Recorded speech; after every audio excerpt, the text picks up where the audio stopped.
Hello friends, welcome to the success Kendra. Friends देखिए, आज इस सेशन में हम लोग बिहार दरोगा की जो नई भर्ती वर्ष 2023 में 1275 पदों पर आई हुई है, उसके लिए एडुटेरिया का जो नया प्रैक्टिस बुक वॉल्यूम 2 आया हुआ है। यहाँ पर आप देख सकते हैं एडुटेरिया बिहार दरोगा, यह वॉल्यूम 2 है और इसमें टोटल 15 प्रैक्टिस सेट्स हैं। आज इस सेशन में हम लोग सेट नंबर 10 को डिस्कस करेंगे। इससे पहले ऑलरेडी मैंने आपको सेट नंबर 1 से लेकर के सेट नंबर 9 तक को पूरी डिटेल में एक्सप्लेनेशन के साथ कवर करा दिया था। अगर आपने इन सेट्स को नहीं लगाया अब तक तो ज़रूर लगा लीजिएगा, सभी का लिंक डिस्क्रिप्शन बॉक्स में आपको मिल जाएगा। फ्रेंड्स, अगर आप चैनल पर पहली बार विजिट कर रहे हैं और बिहार दरोगा 1275 पदों की बेहतरीन तरीके से तैयारी करना चाहते हैं तो चैनल से जुड़ जाइए, चैनल को सब्सक्राइब कर लीजिए और जो बगल में बेल आइकन है, घंटी का निशान है, उसको ज़रूर दबा लीजिएगा ताकि जब भी बिहार दरोगा भर्ती 2023 से संबंधित कोई भी इंपॉर्टेंट वीडियो अपलोड किया जाए तो उसका नोटिफिकेशन सबसे पहले आपके पास पहुंच जाए।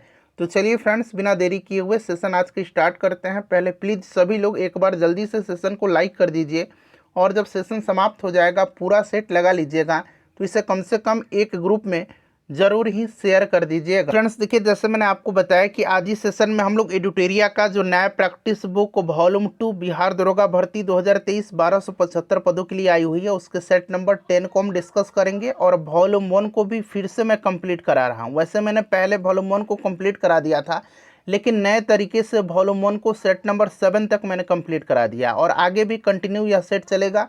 पूरी बुक मैं आपको कंप्लीट करा दूंगा। तो अगर आपने नहीं देखा इन वीडियोज़ को तो ज़रूर देखिएगा, लिंक आपको डिस्क्रिप्शन बॉक्स में मिल जाएगा। थोड़ा सा मैं जूम कर देता हूं फ्रेंड्स ताकि प्रश्न जो है आपको स्पष्ट रूप से दिखाई दें। आज के सेशन का यानी कि एडुटेरिया वॉल्यूम 2 बिहार दरोगा प्रैक्टिस सेट नंबर 10 का पहला प्रश्न पढ़ेंगे कि निम्न में से किस आंदोलन से पूर्व गांधी जी ने कहा था कि मैंने रोटी मांगी थी बदले में मुझे पत्थर मिला। अगर आप आंसर पहले से जानते हैं तो आंसर कमेंट बॉक्स में देकर के बताते चलेंगे। साथ ही साथ जो भी मैं एक्सप्लेन करूंगा ना उसको ध्यानपूर्वक ज़रूर सुनिएगा। इससे क्या होगा कि एक प्रश्न के साथ साथ आपके 2 से 3 प्रश्न जो है कवर होते चलेंगे। अब यहाँ पर ध्यान दीजिएगा फ्रेंड्स, आपको याद होगा अगर आपने डिटेल में पढ़ा होगा, देखिए मार्च 1930 को बापू ने वायसराय को एक ऐतिहासिक पत्र लिखा था और जिसमें उन्होंने नमक कानून वापस न लेने पर सविनय अवज्ञा आंदोलन चलाने की बात कही थी और उनके विचार में यह पूरी तरह से गरीबों के शोषण के लिए बनाया गया कानून था। ठीक है ना। और इस पर जो है वायसराय ने रूखापन दिखाया था, इनकी बात नहीं मानी थी और इसी रूखेपन के बारे में बात करते हुए बापू ने कहा था कि उन्होंने झुक कर के रोटी मांगी थी जिसके बदले में उन्हें पत्थर मिला। राइट आंसर इसका क्या हो जाएगा, तो सविनय अवज्ञा आंदोलन हो जाएगा। दांडी मार्च के समय गांधी जी ने कहा था। चलिए नेक्स्ट क्वेश्चन हमारा कि निम्नलिखित में से कौन सा युग्म सही सुमेलित नहीं है। चलिए बताइए। राइट आंसर इसका देखिए देव समाज की स्थापना शिव नारायण अग्निहोत्री सही है। धर्म सभा की स्थापना जो है, धर्म सभा की स्थापना बिल्कुल सही दिया गया है, राधा कांत देव। सेवा सदन की स्थापना हृदय नाथ कुंदरू नहीं होगा। देखिए सेवा सदन की स्थापना जो है यह बहराम जी मालाबारी ने किया था। ठीक है ना, बहराम जी मालाबारी ने किया था, तो ये गलत है। वेद समाज की स्थापना जो है केशव चंद्र सेन और के श्रीधरलू नायडू ने किया था। तो यहाँ पर देखिए के श्रीधरलू नायडू दिया गया, तो ये भी सही है। पूछा गया सुमेलित नहीं है तो ऑप्शन सी हो जाएगा कि सेवा सदन की स्थापना हृदयनाथ कुंजरू ने नहीं किया था, बहराम जी मालाबारी ने किया था। चलिए अगला प्रश्न है कि तराइन के प्रथम युद्ध में पृथ्वीराज चौहान का सेनापति कौन था। देखिए तराइन का प्रथम युद्ध जो है यह 1191 में हुआ था। किसके बीच, तो पृथ्वीराज चौहान और मोहम्मद गोरी के बीच। इसमें जीता था कौन प्रथम युद्ध में तराइन के, तो पृथ्वीराज चौहान जीते थे। और दूसरा युद्ध हुआ था तराइन का 1192 में, इन्हीं दोनों के मध्य हुआ था और इसमें जो है मोहम्मद गोरी की जीत हुई थी। ठीक है ना। तराइन के प्रथम युद्ध में पृथ्वीराज चौहान का सेनापति जो था यह कौन था, तो अस्कंद था। ठीक है ना, ऑप्शन बी इसका बिल्कुल करेक्ट आंसर हो जाएगा। चलिए नेक्स्ट क्वेश्चन करेंगे, किस मुगल शासक के समय में सतनामी विद्रोह हुआ था। सतनामी विद्रोह जो हुआ था यह 1672 में औरंगजेब के समय में। औरंगजेब इसका राइट आंसर हो जाएगा, ऑप्शन ए करेक्ट आंसर हो जाएगा। ठीक है ना। जिंदा पीर के नाम से औरंगजेब को जाना जाता है, जिंदा पीर के नाम से। ठीक है ना, ध्यान रखेंगे। चलिए आलमगीर के भी नाम से इसको जाना जाता है। दिल्ली सल्तनत के किस शासक ने सीरी को अपनी राजधानी बनाए थे। अच्छा, सीरी के किले का निर्माण आपको याद होगा कि अलाउद्दीन खिलजी ने किया था और अलाउद्दीन खिलजी ने जो है सीरी को अपनी राजधानी बनाई थी। सीरी की नींव जो है 1303 में रखी गई थी। ठीक है ना, अलाउद्दीन खिलजी इसका राइट आंसर हो जाएगा। चलिए, किस स्थान से नौपाषाण युग गर्त निवासों के अवशेष मिले हैं? राइट आंसर इसका क्या होगा, बताएंगे इसका करेक्ट आंसर क्या होगा? तो देखिए फ्रेंड्स, इसका जो राइट आंसर हो जाएगा ये आपका बुर्ज होम हो जाएगा। ऑप्शन नंबर सी, बुर्ज होम से नौपाषाण युग गर्त निवासों के अवशेष जो है ये प्राप्त हुए हैं। अगला प्रश्न है कि किसे सांप्रदायिक पंचायत के तहत पृथक निर्वाचन क्षेत्र के अंतर्गत नहीं रखा गया था? देखिए, नहीं रखा गया था। अब यहाँ पर आप ध्यान से जरा सुनिएगा। 16 अगस्त 1932 को 16 अगस्त 1932 को ब्रिटेन के प्रधानमंत्री रैमजे मैकडोनाल्ड के द्वारा सांप्रदायिक पंचायत की घोषणा की गई थी, ठीक है ना, जिसमें अल्पसंख्यकों और दलित वर्गों के लिए अलग निर्वाचन मंडल और आरक्षित सीटों को शामिल किया गया था। इस प्रकार इस पंचायत द्वारा मुस्लिमों, यूरोपीय, सिख, भारतीय ईसाइयों, एंग्लो इंडियन, दलित वर्गों और यहाँ तक कि बॉम्बे में कुछ सीटों पर मराठाओं के लिए अलग निर्वाचन मंडल भी प्रदान किया गया था। तो इसमें जो है फ्रेंड्स, इसका राइट आंसर क्या होगा? तो राइट आंसर इसका जैन हो जाएगा। जैन को जो है इसके अंतर्गत निर्वाचन क्षेत्र में नहीं रखा गया था। देखिए, अंग्रेजों द्वारा पेशवा प्रथा किसके शासनकाल में समाप्त की गई थी? तो देखिए, पेशवा का जो पद है यह आपको याद होगा फ्रेंड्स, जो तीसरा आंग्ल मराठा युद्ध था जो 1817 से लेकर के 1819 तक चला था, तीसरा आंग्ल मराठा युद्ध। इस युद्ध के बाद जो है मराठा शक्ति और पेशवा का जो वंशानुगत पद था उसको समाप्त कर दिया गया था, ठीक है ना। यह कौन था? तो बाजीराव द्वितीय इसका राइट आंसर हो जाएगा। बाजीराव द्वितीय जो था यह सहायक संधि को स्वीकार करने वाला प्रथम मराठा सरदार था, ये भी आप ध्यान रखेंगे। नेक्स्ट क्वेश्चन है, किस आंदोलन के कारण भारतीय राष्ट्रीय कांग्रेस का विभाजन हुआ था? तो यह आंदोलन जो है यह कौन सा आंदोलन है? तो यह स्वदेशी आंदोलन है, ठीक है ना। स्वदेशी आंदोलन बंगाल विभाजन के विरुद्ध में हुआ था और इसी को जो नेतृत्व था, चलाने का तरीका था, उसको लेकर के यह मतभेद हुआ था।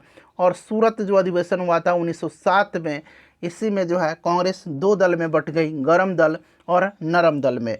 अगला प्रश्न कर लेंगे फ्रेंड्स। क्वेश्चन नंबर हमारा 10 है कि बिहार प्रादेशिक सम्मेलन का पहला अधिवेशन कहाँ हुआ था? बिहार प्रादेशिक सम्मेलन का, देखिए फ्रेंड्स, 2008 से लेकर के अब तक जितने भी बिहार दरोगा में प्रश्न पूछे गए हैं उनको हमने सब्जेक्ट वाइज आपको कवर कराया हुआ है। हिस्ट्री का अलग, पॉलिटी का अलग, ज्योग्राफी का अलग, साइंस के प्रश्नों को अलग वीडियो में। तो अगर आपने अब तक नहीं देखा है तो ज़रूर देख लीजिएगा। क्विक रिवीजन आपका हो जाएगा, कम समय में बेहतरीन तरीके से आप सब्जेक्ट वाइज प्रीवियस ईयर के सभी प्रश्नों को देख लेंगे। चलिए, ये पटना में हुआ था। कहाँ पर? ऑप्शन नंबर सी इसका राइट आंसर हो जाएगा। पटना में 1908 में हुआ था बिहार प्रादेशिक सम्मेलन का पहला अधिवेशन। देखिए, निम्नलिखित में से कालक्रम के अनुसार बढ़ते क्रम में आपको जो विकल्प दिया गया है इसमें से पूछा गया कौन सा सही है। अब यहाँ पर ध्यान से देखिएगा, चंपारण आंदोलन, जालियांवाला बाग हत्याकांड, चौरी चौरा कांड और मोपला विद्रोह, ठीक है ना, यही 4 दिया गया। सब ऑप्शन में देख लीजिएगा। तो सबसे पहले अगर हम बात करेंगे तो आपका चंपारण आंदोलन हो जाएगा 1917 में, चंपारण सत्याग्रह। जालियांवाला बाग हत्याकांड 1919 में, मोपला विद्रोह 1921 में, ठीक है ना, और चौरी चौरा कांड 1922 में, फरवरी 1922 आपको याद होगा। तो ये वाला क्रम जो है बिल्कुल सही दिया गया है। चलिए, उसके बाद देखिए, प्रसिद्ध विद्वान चरक किसके दरबार में रहते थे? चरक संहिता इन्हीं की है, चरक की। और चरक जो थे ये कनिष्क के राजवैद्य थे, कनिष्क के राजवैद्य थे, ठीक है ना। कनिष्क के दरबार में और भी लोग रहते थे, जैसे नागार्जुन, जिनको कि भारत का आइंस्टीन कहा जाता है। माध्यमिक सूत्र की रचना नागार्जुन ने किया था, जिसमें उन्होंने सापेक्षता का सिद्धांत प्रस्तुत किया था। वसुमित्र, अश्वघोष, ये सभी जो थे ये कनिष्क के दरबार में रहते थे। किसने उदंतपुरी बिहार का निर्माण करवाया था? अब यहाँ पर ध्यान दीजिएगा, विक्रमशिला विश्वविद्यालय की स्थापना किसने करवाया था? तो धर्मपाल ने, ठीक है ना। पाल वंश का सबसे जो प्रतापी शासक था धर्मपाल, उसने करवाया था। और उदंतपुरी बिहार का निर्माण जो है ये जो संस्थापक था गोपाल, इसी ने करवाया था। और ध्यान दीजिएगा, उदंतपुरी बिहार के प्रसिद्ध बौद्ध मठ का निर्माण जो है यह देवपाल ने करवाया था। तो इस तरह से आप ध्यान रखेंगे। और जो उदंतपुरी है ना, यह बिहार शरीफ का प्राचीन नाम है। चलिए, नेक्स्ट क्वेश्चन हमारा कि निम्न में से किसकी मान्यता बौद्ध धर्म के अंतर्गत थी? तो बौद्ध धर्म के अंतर्गत थी पूछा गया है। तो देखिए, बौद्ध धर्म में आत्मा की परिकल्पना नहीं है, आत्मा की, लेकिन पुनर्जन्म, कर्मवाद और मोक्ष, इनमें से सभी जो है इसके अंतर्गत थी, ठीक है ना। चलिए, उसके बाद देखिए बेलोर विद्रोह किसके समय में हुआ था। बेलोर का जो सिपाही विद्रोह था जो 1806 में हुआ था, पूछा गया किसके समय हुआ था, उस समय गवर्नर जनरल कौन था, तो वह उस समय कौन था, तो सर जॉर्ज वार्लो था। ऑप्शन डी राइट आंसर हो जाएगा। पार्थिव या आंतरिक ग्रह की संख्या कितनी है, ठीक है ना, पार्थिव या आंतरिक ग्रह की, ठीक है। चलिए, तो ये आपको याद होगा, एक बाह्य ग्रह है और एक आंतरिक ग्रह है, ठीक है ना। इनको आंतरिक को पार्थिव भी कहा जाता है, ठीक है, और जो बाह्य ग्रह हैं उनको जोवियन कहा जाता है, टेरेस्ट्रियल और जोवियन। तो यहाँ पर ध्यान दीजिएगा, पार्थिव ग्रह कौन कौन से हो जाएंगे, तो पार्थिव ग्रह आपके हो जाएंगे, मैं बता रहा हूँ ध्यान से सुनिएगा, ये आपका हो जाएगा बुध, शुक्र, पृथ्वी और मंगल। तो ये 4 हैं, ठीक है ना। ग्रहों की संख्या टोटल 8 है। और बाह्य ग्रह कौन कौन से हो जाएंगे, तो बृहस्पति, ठीक है ना, उसके बाद शनि, अरुण और वरुण। तो ये दोनों याद रखेंगे। निम्नलिखित में से कौन सा कथन सत्य है। अब इसमें से ध्यान से देखिएगा, पहले मैं बता देता हूँ, इनमें से कोई भी कथन सत्य नहीं है। कैसे, तो ये 0 डिग्री देशांतर को प्रधान मध्याह्न रेखा कहा जाता है और 180 डिग्री देशांतर को अंतर्राष्ट्रीय तिथि रेखा कहा जाता है। तो ये उल्टा दिया गया, तो दोनों गलत। अंतर्राष्ट्रीय तिथि रेखा अटलांटिक महासागर से होकर गुजरती है, नहीं। अंतर्राष्ट्रीय तिथि रेखा जो है ना, यह आर्कटिक सागर, चुकी सागर, एक चुकी सागर है, आर्कटिक सागर, चुकी सागर, बेरिंग स्ट्रेट, उसके बाद मैं बता रहा हूँ प्रशांत महासागर, आर्कटिक सागर, चुकी सागर, बेरिंग स्ट्रेट और प्रशांत महासागर से होकर गुजरती है। तो अटलांटिक से ये नहीं गुजरती है। तो तीनों इसीलिए गलत दिया गया है, कोई भी सत्य नहीं है। चलिए, निम्नलिखित में से कौन सा आग्नेय चट्टान का उदाहरण नहीं है। आग्नेय चट्टान जिसका निर्माण जो है मैग्मा और लावा के जमने से होता है, ठीक है ना। इसमें से ग्रेनाइट, बेसाल्ट और डायोराइट जो है ये आग्नेय चट्टान के उदाहरण है। ग्रेफाइट नहीं है, ग्रेफाइट जो है यह कायांतरित चट्टान का उदाहरण है। नेक्स्ट क्वेश्चन करेंगे फ्रेंड्स। सेशन पसंद आ रहा है तो प्लीज़ सेशन को लाइक कर दीजिए। देखिए, एक तरफ जो है ये महाद्वीप दिया गया है, ठीक है ना, और दूसरी तरफ सबसे लंबी नदी, तो आपको पता होगा एशिया का यांगजी नदी है, यूरोप का वोल्गा है, ऑस्ट्रेलिया का मरे डार्लिंग, मरे आपने मरे डार्लिंग पढ़ा होगा, मरे हो जाएगा, और उत्तरी अमेरिका का मिसिसिपी, मिसौरी। तो यहाँ पर देखिए मिसौरी दिया गया है, ठीक है ना। तो ये नदी जो है मिसौरी, मरे, यांगसी और ओल्गा। ओल्गा यूरोप का, यांगसी एशिया का, मरे जो है ऑस्ट्रेलिया का, मिसौरी जो है ये उत्तरी अमेरिका की सबसे लंबी नदी है। चलिए मिला लेंगे अब। टुंड्रा और शीत प्रधान क्षेत्रों की वनस्पति क्या कहलाती है। तो यहाँ पर देखिए, ये जो मेसोफाइट है ना, मेसोफाइट वैसा स्थलीय पौधा है जो न तो विशेष रूप से शुष्क और न ही विशेष रूप से गीले वातावरण में होता है, ठीक है ना। तो इसमें से क्रायोफाइट हो जाएगा शीत और टुंड्रा में, ठीक है ना। हाइग्रोफाइट जल में वाले पौधे, और लिथोफाइट जो हो जाएंगे, लिथोफाइट ये आपको पता है चट्टान की दरार में उगने वाले पौधे को, ठीक है ना, चट्टान की दरार में, याद रखेंगे। ऑप्शन सी इसका राइट आंसर होगा। निम्नलिखित में से कौन सा दर्रा हिमाचल प्रदेश में स्थित नहीं है। अब यहाँ पर देखिएगा, हिमाचल प्रदेश में शिवकिला है, रोहतांग है, बाड़ालाचा है। लिपू लेक जो है ये उत्तराखंड में है, ये हिमाचल में नहीं है, ये उत्तराखंड में है। उत्तराखंड में और भी है, लिपू लेक, माना दर्रा, नीति दर्रा, ये 3 प्रमुख याद रखेंगे। पूर्णा जो है ये किस नदी की प्रमुख सहायक नदी है। पूर्णा नदी जो है यह किसकी है, तो फ्रेंड्स यह ताप्ती की सहायक नदी। अच्छा, ताप्ती नदी जो है ना, यह डेल्टा का निर्माण नहीं करती, ये एस्सूरी का निर्माण करती है, यह एस्सूरी का निर्माण करती है, ध्यान रखेंगे। नर्मदा और ताप्ती एस्सूरी का निर्माण करती हैं। नेक्स्ट क्वेश्चन हमारे कि भारत में सर्वाधिक ऊंचाई पर स्थित झील कौन सी है। भारत में सर्वाधिक ऊंचाई पर स्थित झील जो है, इस झील का नाम चोलामू झील है। चोलामू झील कहाँ पर है, तो चोलामू झील याद रखेंगे फ्रेंड्स, यह सिक्किम में है, ठीक है ना। चलिए, ये उत्तराखंड, राकसताल, जम्मू कश्मीर, बैरीनांग, वुलर जम्मू कश्मीर में, ठीक है ना। भारत के कुल जो क्षेत्रफल है उसका लगभग में पूछा गया कितना प्रतिशत भूमि पर कृषि की जाती है, तो लगभग में 51% पर लगा दीजिएगा, ठीक है ना। निम्नलिखित में से कौन सा कारखाना तृतीय पंचवर्षीय योजना काल में स्थापित किया गया था। देखिए, तीसरा पंचवर्षीय पूछा गया। अच्छा, दूसरे पंचवर्षीय योजना में मैंने आपको बताया था कि दूसरे में आपको Bhilai steel plant, Durgapur steel plant और राउरकेला स्टील प्लांट की स्थापना किया गया था। तीसरा पूछा गया तो यहाँ पर आपका हो जाएगा बोकारो स्टील प्लांट की स्थापना, ठीक है ना। और तीसरे पंचवर्षीय योजना में ही हरित क्रांति की शुरुआत हुई थी, ये भी ध्यान रखेंगे।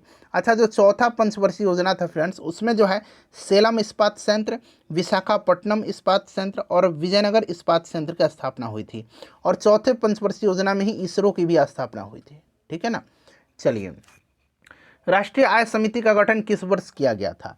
राष्ट्रीय आय समिति का गठन 1949 में किया गया था। इसके अध्यक्ष कौन थे? तो पीसी महालनोबिस थे। और इसमें अन्य और भी सदस्य थे पीसी महालनोबिस के बाद। देखिए 1949 में स्वतंत्रता के बाद राष्ट्रीय आय समिति का गठन आंकड़ों के संकलन और राष्ट्रीय आय का अनुमान लगाने के लिए किया गया था।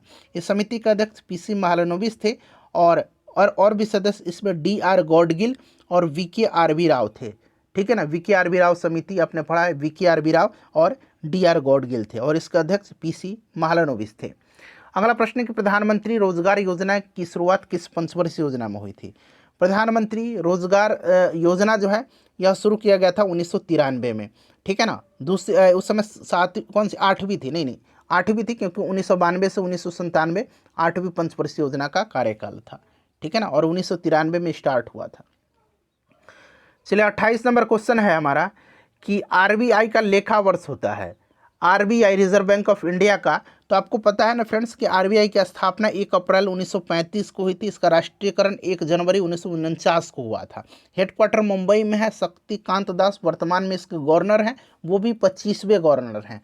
आप क्रम भी याद रखिएगा। और 1 जुलाई से 30 जून जो होता है इसका लेखा वर्ष होता है आरबीआई का। विश्व का पहला स्टॉक एक्सचेंज की स्थापना किस देश में किया गया था? तो ये नीदरलैंड में 1602 में किया गया था। नीदरलैंड में 1602 में। अगला प्रश्न कि सर्वप्रथम किस देश में जेंडर बजट की शुरुआत की गई थी? जेंडर बजट की शुरुआत किया गया था कहाँ पर? तो फ्रेंड्स याद रखेंगे, ऑस्ट्रेलिया में। कहाँ पर जेंडर बजट की शुरुआत हुई थी? तो ये ऑस्ट्रेलिया में हुई थी। ऑस्ट्रेलिया इसका राइट आंसर हो जाएगा। स्वतंत्र भारत के प्रथम मंत्रिमंडल में सूचना एवं प्रसारण मंत्रालय किसके पास था?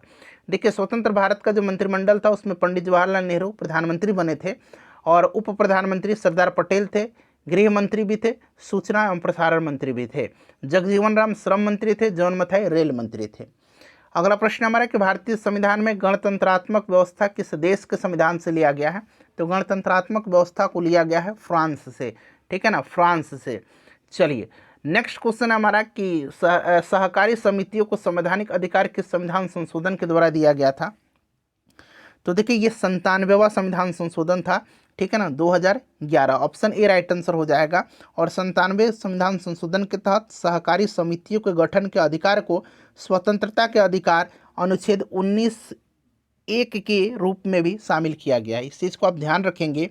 और सहकारी समितियों का प्रचार राज्य की नीति निर्देशक सिद्धांत अनुच्छेद 43B के रूप में किया गया था। इससे भी आप ध्यान रखिएगा। ठीक है ना फ्रेंड्स। चलिए नेक्स्ट क्वेश्चन करेंगे हमारे कि किसी भी राजनीतिक दल को राष्ट्रीय दल का दर्जा प्राप्त करने हेतु कौन सी शर्त नहीं है? तो यहाँ पर देखेंगे आप, राष्ट्रीय दल की बात करें तो राष्ट्रीय दल वर्तमान में कितनी है? वर्तमान में 6 राष्ट्रीय पार्टी हैं। कौन कौन सी? तो एक बीजेपी हो जाएगा, पहले 8 थी लेकिन अब 6 हो गया है। BJP, Congress, CPIM, Bahujan Samaj party, national people's party और आम आदमी पार्टी को भी राष्ट्रीय पार्टी का दर्जा दिया गया है। ये राष्ट्रीय पार्टी का दर्जा प्राप्त करने के लिए ये सारे शर्तें हैं। नहीं पूछा गया तो इनमें से कोई नहीं होगा क्योंकि ये सारे शर्त हैं। ठीक है ना। चलिए उसके बाद देखिए राष्ट्रीय अनुसूचित जाति आयोग के अध्यक्ष सहित सदस्यों की संख्या कितनी होती है? बताइए राइट आंसर इसका क्या हो जाएगा? तो यहाँ पर ध्यान देंगे फ्रेंड्स, इसमें अध्यक्ष होता है, एक उपाध्यक्ष होता है और 3 अन्य सदस्य होते हैं। अध्यक्ष, उपाध्यक्ष और 3 अन्य सदस्य। तो अध्यक्ष सहित तो 5 हो जाएगा। ऑप्शन सी राइट आंसर हो जाएगा।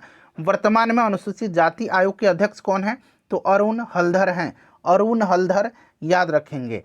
चलिए अगला प्रश्न है हमारा कि कार्यपालिका से न्यायपालिका के पृथक्करण संबंधित निर्देश किस अनुच्छेद में वर्णित है? तो यह अनुच्छेद जो है यह अनुच्छेद 50 है। ठीक है ना। अनुच्छेद 51 में क्या है? अनुच्छेद 51 में अंतर्राष्ट्रीय शांति और सुरक्षा की अभिवृद्धि है। अनुच्छेद 48 क्या है? कृषि एवं पशुपालन का संगठन है। और अनुच्छेद 47 क्या है? तो पोषण के स्तर और जीवन स्तर को बढ़ाने और सार्वजनिक स्वास्थ्य में सुधार के लिए राज्य के कर्तव्य के बारे में इसमें बात की गई है। ठीक है ना। शराबबंदी इसी आर्टिकल में आता है। चलिए उसके बाद नेक्स्ट क्वेश्चन कर लेंगे कि कितने राष्ट्रपति का निधन उनके कार्यकाल के दौरान हुआ था? तो ऐसे 2 राष्ट्रपति हैं। कौन कौन से? तो उनका नाम भी आप याद रखेंगे। एक तो हो जाएंगे आपके फखरुद्दीन अली अहमद और जाकिर हुसैन। और वैसे राष्ट्रपति जो लोकसभा के स्पीकर भी रहे हैं और राष्ट्रपति भी रहे हैं, नीलम संजीव रेड्डी, जो निर्विरोध चुने गए थे। नेक्स्ट क्वेश्चन है कि भारत में नागरिकता कितने तरीकों से समाप्त की जा सकती है? देखिए ध्यान दीजिएगा, नागरिकता अधिनियम 1955 3 तरीकों को समाप्त करने की निर्धारित करता है, जिसके द्वारा एक भारतीय नागरिक, चाहे वह संविधान के प्रारंभ में या उसके बाद का नागरिक हो, अपनी नागरिकता को खो सकता है 3 तरीके से। एक त्याग है, एक समाप्ति है और एक अभाव है। त्याग एक स्वैच्छिक कार्य है जिसके द्वारा एक व्यक्ति दूसरे देश की नागरिकता प्राप्त करने के बाद अपनी नागरिकता छोड़ देता है। उसके बाद कानून के संचालन के समाप्ति होती है। एक तो समाप्ति है जब कोई भारतीय नागरिक स्वेच्छा से दूसरे देश की नागरिकता प्राप्त कर लेता है, तो स्वतः ही नागरिकता आपकी समाप्त हो जाएगी। और एक अभाव या वंचन है, पंजीकरण या प्राकृतिकरण द्वारा प्राप्त भारतीय नागरिकता की अनिवार्य समाप्ति है। ठीक है ना, तो ये 3 प्रकार है। चलिए, संविधान में उद्देशिका के विचार को किस देश से लिया गया है? जो प्रस्तावना है ऑस्ट्रेलिया से, अमेरिका से, और प्रस्तावना की भाषा को ऑस्ट्रेलिया से लिया गया है। ठीक है ना, भाषा को ऑस्ट्रेलिया से लिया गया, प्रस्तावना अमेरिका से लिया गया है। किसने प्रस्तावना को भारतीय संविधान का परिचय पत्र कहा है? बताएंगे इसका राइट आंसर क्या होगा? तो देखिए, ध्यान दीजिए, प्रस्तावना को भारतीय संविधान का परिचय पत्र किसने कहा था? तो फ्रेंड्स, ये कहा है N.A. पालकीवाला ने। तो राइट आंसर इसका ऑप्शन नंबर सी हो जाएगा। ठीक है ना, ध्यान रखेंगे। चलिए, उसके बाद देखिएगा कि 2011 के जनगणना के अनुसार सर्वाधिक शहरी जनसंख्या किस राज्य में है? देखिए, शहरी जनसंख्या सर्वाधिक जो है 2011 के सेंसस के अकॉर्डिंग यह सबसे ज़्यादा महाराष्ट्र में है। कहाँ पर है फ्रेंड्स? महाराष्ट्र में है, ध्यान रखेंगे आप, इंपॉर्टेंट है। नेक्स्ट क्वेश्चन है कि सुरक्षा परिषद में कितने देशों को वीटो शक्ति प्राप्त है? अच्छा, देखिए, वीटो शक्ति जो है यह प्राप्त कितने देशों को है? तो राइट आंसर इसका जो है क्या हो जाएगा? तो ध्यान रखेंगे कि 5 देश, जो 5 अस्थायी सदस्य हैं, इन्हीं को वीटो पावर प्राप्त होता है। और ये 5 कंट्री कौन कौन सा है? तो USA है, ब्रिटेन है, फ्रांस है, रसिया है और चाइना है। ठीक है ना, ध्यान रखेंगे। चलिए, उसके बाद नेक्स्ट क्वेश्चन देखिएगा कि राष्ट्रीय मत्स्यिकी विकास बोर्ड का मुख्यालय कहाँ पर है? राष्ट्रीय मत्स्यिकी विकास बोर्ड की स्थापना जो है यह सितंबर 2006 में हुई थी। 2006 आप सन याद रखेंगे। और इसका हेडक्वार्टर जो है ये हैदराबाद में है। ठीक है ना, मुख्यालय इसका हैदराबाद में है। फ्रेंड्स, आप सभी लोग अपना अपना स्कोर जरूर कमेंट करके बताइएगा। अब यहाँ पर देखिएगा कि निम्न में से रेशम की किस्में नहीं है। तो देखिए, मलबरी सिल्क, मूंगा सिल्क, ठीक है, मूंगा सिल्क और इरी सिल्क, ये सारे के सारे रेशम के ही किस्में हैं, रेशम की ही वैरायटी है ये सारे। तो राइट आंसर पूछा जाएगा कि इनमें से कौन सा नहीं है, तो चूंकि ये सारे हैं इसीलिए करेक्ट आंसर इसका हो जाएगा इनमें से कोई नहीं। चलिए, कैडी पुटिंग शब्द किस खेल से जुड़ा हुआ है? तो ये शब्द जो है, ये शब्दावली जो है, यह संबंधित किस खेल से है? तो गोल्फ से है। ठीक है ना, गोल्फ से है। चलिए, अच्छा, वाकर कप जो है, वाकर कप, ये किस खेल से संबंधित है? वाकर कप, जरा आप मुझे कमेंट करके बताइएगा, वाकर कप किस खेल से संबंधित है? जरा आप कमेंट करके आप मुझे बताइए। तो देखिए, निम्नलिखित में से कौन सा अभयारण्य तमिलनाडु में स्थित नहीं है? यहाँ पर देखिए फिर से नहीं पूछा गया है, इसीलिए प्रश्न को जब भी पढ़ेंगे ध्यानपूर्वक पढ़िएगा। तो यहाँ पर देखिए राइट आंसर इसका क्या हो जाएगा? करेक्ट आंसर इसका परम्बिकुलम हो जाएगा, जो कि कहाँ पर है? केरला में है। बाकी देखिए, मुद्दुमलाई, वेदांतगल और इंदिरा गांधी, ये कहाँ पर है? तो फ्रेंड्स, ये तमिलनाडु में है। और तमिलनाडु में नहीं पूछा गया है, तो परम्बिकुलम हो जाएगा। देखिए, पंचेत बांध जो है किस नदी पर स्थित है?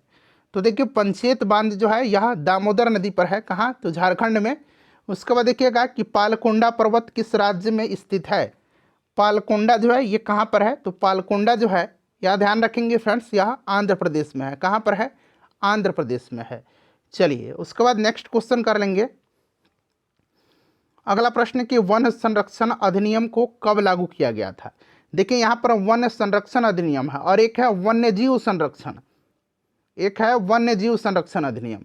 तो पहले जान लीजिए वन संरक्षण अधिनियम को कब लागू किया गया था?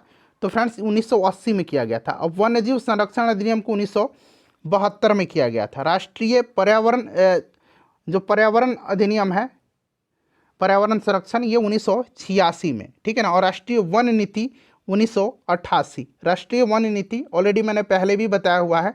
चलिए, प्रतिवर्ष आर्द्र भूमि दिवस कब मनाया जाता है? यानी कि वेटलैंड डे जिसको कहा जाता है, तो प्रत्येक वर्ष यह 2 फरवरी के दिन मनाया जाता है। और इसका थीम इस बार क्या है? तो वेटलैंड्स रिस्टोरेशन। ठीक है ना, वेटलैंड रिस्टोरेशन इस बार का थीम है, ध्यान रखिएगा। चलिए, उसके बाद नेक्स्ट क्वेश्चन है 11 जुलाई को जनगणना दिवस, जनसंख्या दिवस मनाया जाता है। ठीक है ना। चलिए, जनसंख्या दिवस मनाया जाता है। 16 सितंबर को क्या मनाया जाता है? 16 सितंबर को ओजोन परत संरक्षण दिवस मनाया जाता है, ओजोन दिवस। और 5 जून को पर्यावरण दिवस मनाया जाता है। देखिए क्रिस्टलीकरण निम्न में से किसका उदाहरण है? क्रिस्टलीकरण जो है यह भौतिक परिवर्तन का उदाहरण है। किसका है? भौतिक परिवर्तन का, ठीक है ना, ध्यान रखेंगे, भौतिक परिवर्तन का। परमाणु में कक्षाओं को भरने का क्रम नियंत्रित होता है, तो यह अफबाउ प्रिंसिपल पर आधारित होता है। तो अफबाउ सिद्धांत के द्वारा ऑप्शन बी इसका करेक्ट आंसर हो जाएगा। देखिए कैलामाइन जो है अंग्रेजी में भी यहाँ लिखा गया है, निम्न में से किसका अयस्क है? कैलामाइन किसका अयस्क है? तो कैलामाइन जो है यह जिंक का अयस्क होता है, जस्ता का अयस्क है। तो ऑप्शन सी इसका राइट आंसर हो जाएगा।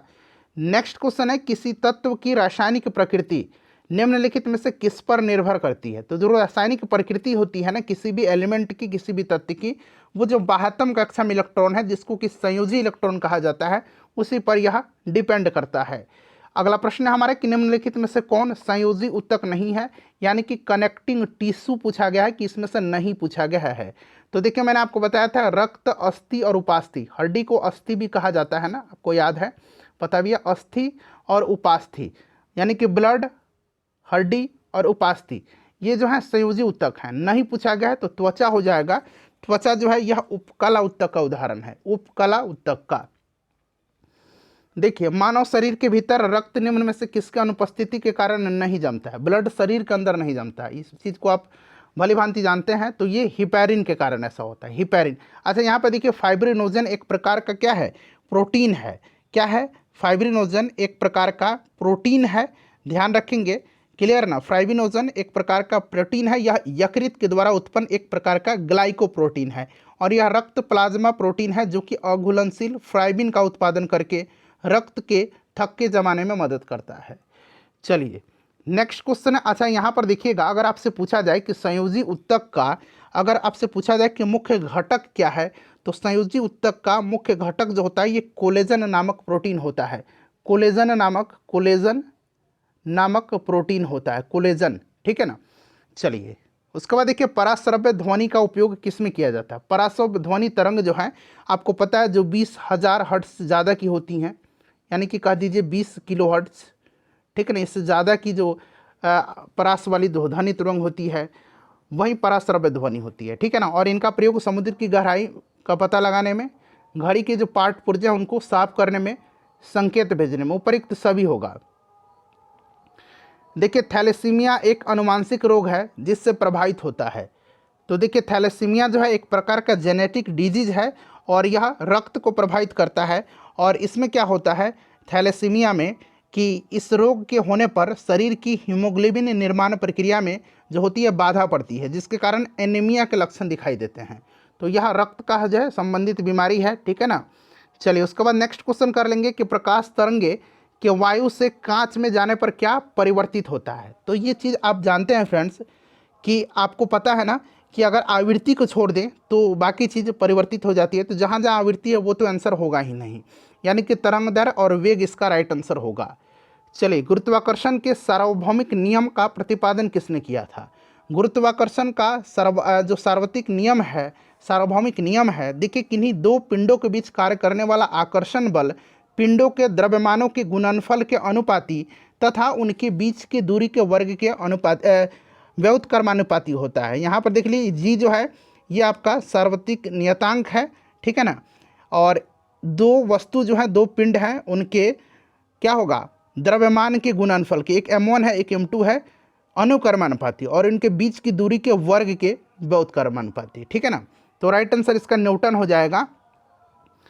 चलिए उसके बाद देखिएगा कि यूरिया में उपस्थित होने वाला तत्व पूछा गया है। तो यूरिया का फॉर्मूला अगर आपको पता है तो आप भली भांति इसको आप सॉल्व कर लेंगे। देखिए यूरिया का जो होता है ये आपका NH2, इस तरह से आपने पढ़ा होगा, CONH2 होता है। तो इसमें नाइट्रोजन है, हाइड्रोजन है, कार्बन है और ऑक्सीजन है। ऑप्शन डी राइट आंसर हो जाएगा। और यूरिया में लगभग जो है कितना प्रतिशत नाइट्रोजन होता है? तो 46%। चलिए उसके बाद देखिएगा कि वायुदाब मापी के पाठ्यांक में अचानक गिरावट निम्नलिखित में से किसका संकेत है? तो यह संकेत जो होता है यह तूफानी मौसम का होता है। किसका? अचानक गिरावट, तूफानी मौसम का होता है, ठीक है ना। चलिए उसके बाद देखिएगा कि सभी जीवों की रचनात्मक एवं क्रियात्मक इकाई क्या है?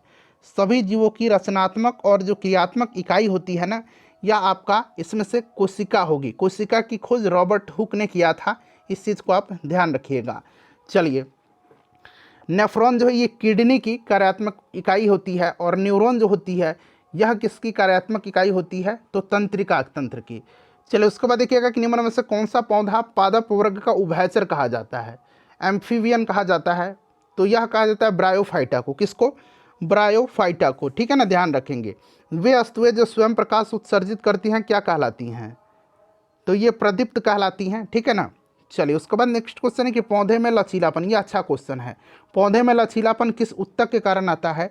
तो फ्रेंड्स यह उत्तक जो है जिसके कारण पौधे में लचीलापन आता है, ये कौन सा उत्तक है? तो यह कोलेनकाइमा है।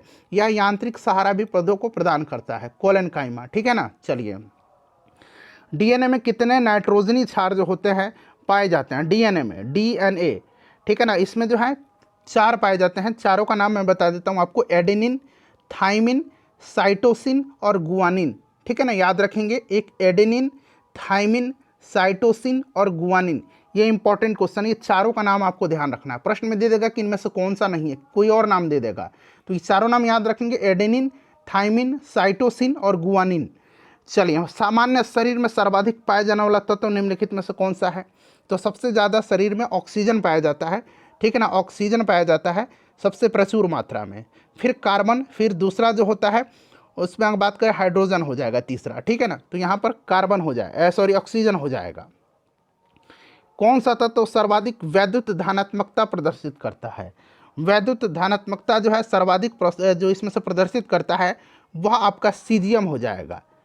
चलो उसके बाद देखिएगा कि निम्न में से किस तत्व में न्यूट्रॉन की संख्या सर्वाधिक होती है? न्यूट्रॉन की संख्या, न्यूट्रॉन की संख्या निकालना है, ठीक है ना। एटॉमिक मास में से एटॉमिक नंबर को घटाते चलना आपको। तो यहाँ पर मैं आपको बता देता हूँ कि सबसे ज़्यादा पूछा है, तो सबसे ज़्यादा जो होगा इसमें ऑक्सीजन का होगा, ठीक है ना, ऑक्सीजन का होगा। उसके बाद देखिए हाल ही में किस राज्य के प्रसिद्ध हथरस हिंग को जीआई टैग प्रदान किया गया है?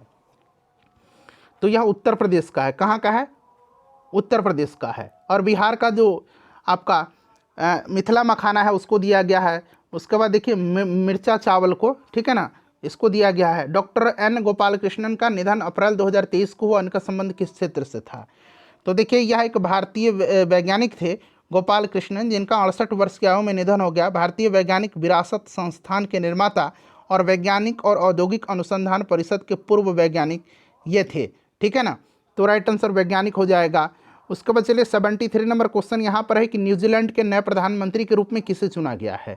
तो फ्रेंड्स अब इनका नाम जो है ये चुना गया है किसको? तो ध्यान रखेंगे न्यूजीलैंड के नए प्रधानमंत्री जो बनेंगे इनका नाम क्या है? तो इनका नाम भी आपको अब ध्यान रखना है। इनका नाम है क्रिस्टोफर लक्सन, क्रिस्टोफर लक्सन, ठीक है ना, क्रिस्टोफर लक्सन, ठीक है ना। चलिए इससे पहले क्रिप्स सिप्किन थे, इनसे पहले भी जसिंडा अर्डर्न थे। अभी कुछ ही सप्ताह पहले जो है चुनाव हुआ था, यहाँ पर ये जीते हैं। चलिए संयुक्त राष्ट्र सामाजिक विकास, याद रखना इनका नाम, ठीक है ना। संयुक्त राष्ट्र सामाजिक विकास आयोग के 62वें सत्र का अध्यक्ष किसे चुना गया है? तो संयुक्त राष्ट्र में भारत की जो राजदूत हैं रुचिरा कंपोज, इन्होंने ही सामाजिक विकास आयोग के 62वें सत्र की अध्यक्षता संभाली हैं, ठीक है ना। संयुक्त राष्ट्र में भारत की स्थायी प्रतिनिधि हैं, राजदूत है रुचिरा कंबोज। चलिए राइट आंसर हो जाएगा आपका भारत। नेक्स्ट क्वेश्चन है कि किस रेल मार्ग पर भारत की सबसे बड़ी स्पेस सुरंग, ठीक है ना, स्पेस सुरंग का काम पूरा हुआ है? तो फ्रेंड्स इसको ध्यान रखेंगे, यह बनिहाल और कटरा में, ठीक है ना, बनिहाल और कटरा द्वारा। किस राज्य ने आम लोगों के लिए अपनी पहली एयर एम्बुलेंस सेवा शुरू किया है? एयर एम्बुलेंस, तो ये झारखंड ने किया है। कार्बन डाइऑक्साइड को आयात करने वाला और इसे समुद्र के नीचे स्टोर करने वाला दुनिया का पहला देश कौन बना है? तो फ्रेंड्स यह दुनिया का जो पहला देश है इसका नाम डेनमार्क है, ठीक है ना, डेनमार्क। ध्यान रखेंगे। इंडियन स्पेस पॉलिसी 2023 में निम्न में से किसे प्रोत्साहित करने की बात की गई है? तो इंडियन स्पेस पॉलिसी 2023 में प्राइवेट सेक्टर की भी भूमिका, ग्लोबल स्पेस इंडस्ट्री में हिस्सेदारी को बढ़ाना, रिसर्च और एजुकेशन को बढ़ावा देना, इनमें से सभी इसका राइट आंसर होगा। चलिए उसके बाद देखिए निकेई एशिया का एक रिपोर्ट हुआ है जिसके अनुसार वर्ष 2022 में जापान को पीछे छोड़ करके भारत दुनिया के ऑटोमोबाइल मार्केट में किस स्थान पर पहुंच गया है? तो भारत चीन और यूएसए के बाद तीसरे नंबर पर पहुंच गया है, ठीक है ना। ऑप्शन सी राइट आंसर हो जाएगा। ओडीएफ यानी कि खुले में शौच मुक्त, ठीक है ना, प्लस रैंकिंग में घोषित होने वाला देश का शीर्ष जिला कौन सा है? पहला, तो ये पहला शीर्ष जिला जो है यह केरल का वायनाड जिला है, ठीक है ना। चलिए उसका देख गवर्नमेंट समिट 2023 में किस आईआईटी के छात्रों को global best MGOV award, M government जो है GOV अवार्ड से सम्मानित किया गया है। तो ये कहाँ के स्टूडेंट हैं, कहाँ के छात्र हैं? तो IIT इंदौर के। नए संसद भवन में राज्यसभा का कक्ष जो है उसकी थीम क्या है? तो राज्यसभा कक्ष की थीम याद रखेंगे, ये आपका कमल है, और लोकसभा का पूछेगा तो मोर होगा। उसके बाद देखिएगा कि भारतीय निर्वाचन आयोग ने किस राजनीतिक दल को अप्रैल 2023 में राष्ट्रीय दल का दर्जा दिया है? तो मैंने आपको पहले ही अभी इसी सेट में आपको बता दिया है कि ये आम आदमी पार्टी है। टोटल 6 राजनीतिक राष्ट्रीय दल हैं, उनको बता दिया मैंने आपको। केंद्रीय कानून मंत्री ने भारतीय संविधान का पहला डोगरी संस्करण जारी किया है। डोगरी किस राज्य या केंद्र शासित प्रदेश में बोली जाने वाली भाषा है? तो डोगरी बोली जाती है जम्मू कश्मीर में, ठीक है ना। किस मंत्रालय ने centre for processing accelerated corporate exit CPACE, इसका फुल फॉर्म दिया गया है, को मानेसर हरियाणा में स्थापित किया है? ये मानेसर हरियाणा में है, ठीक है ना। और ये क्या है? राइट आंसर कॉर्पोरेट मामलों के मंत्रालय के द्वारा, ठीक है ना। चलो उसके बाद देखिएगा कि कलासा बंदरी परियोजना, ठीक है ना, कलसा बंदरी या कलासा बंदरी पढ़िए, को केंद्र सरकार की मंजूरी के साथ ही किन 2 राज्यों में नदी विवाद बढ़ गया है? तो ये राज्य कौन कौन से हैं? तो ये गोवा और कर्नाटक हैं। CCI का नया अध्यक्ष किसे चुना गया? केंद्र सरकार ने भारतीय प्रतिस्पर्धा आयोग का नया अध्यक्ष किसको चुना है? तो फ्रेंड्स यह रवनीत कौर को चुना है। चलो उसके बाद देखिएगा कि आर्कियोलॉजिकल सर्वे ऑफ इंडिया ने जनवरी 2023 में किस विश्व धरोहर को 1200 वर्ष पुराने 2 लघु स्तूप मिनिएचर स्तूप की खोज की है? तो करेक्ट आंसर इसका क्या होगा? नालंदा महाविहार, ठीक है ना, नालंदा महाविहार। RBI ने किस पॉलिसी के तहत 2000 रुपये के नोट 30 सितंबर तक वापस लेने की घोषणा किया है, फैसला किया है? तो ये क्या है? क्लीन नोट पॉलिसी के तहत, ठीक है ना, क्लीन नोट पॉलिसी के तहत। चलिए केंद्र सरकार ने देश के बाहर इस्तेमाल किए गए क्रेडिट कार्ड पर कितना TCS tax collection at source लागू किया है? तो ये 20% किया है। उसके बाद देखिएगा कि वित्त मंत्री ने बजट 2023-24 भाषण में किस कार्ड को सरकारी योजनाओं का पहचान पत्र बनाने की जानकारी दी है? तो यह दिया है पैन कार्ड को। किसको? पैन कार्ड को। चलिए उसके बाद देखिएगा कि बिहार आर्थिक सर्वेक्षण 2022-23 के अनुसार 2021-22 में बिहार के सकल राज्य घरेलू उत्पाद यानी कि GSDP की वृद्धि कितनी रही है? स्थिर मूल्य पर बताना है, ठीक है ना, स्थिर मूल्य पर कितनी रही है? तो यहाँ पर ऑप्शन दिया गया है, देख लीजिए, राइट आंसर बताइए क्या होगा इसका? तो ये 10.98%, ठीक है ना। ये पहले भी प्रश्न मैंने आपको कराया है। निम्नलिखित में से कौन सा नया ट्रांसपोर्ट विमान भारतीय वायुसेना के बेड़े में शामिल होगा जिसका ट्रायल मई 2023 में हुआ है? तो यह C-295 है, ठीक है ना, ध्यान रखेंगे। भारत और किस देश के बीच संयुक्त सैन्य अभ्यास फ्रिंजेक्स 2023 का आयोजित हुआ है? तो भारत और किस देश के बीच फ्रिंजेक्स? तो ये भारत और फ्रांस के बीच। IPL में सबसे तेज अर्धशतक लगाने का रिकॉर्ड किसने बनाया है?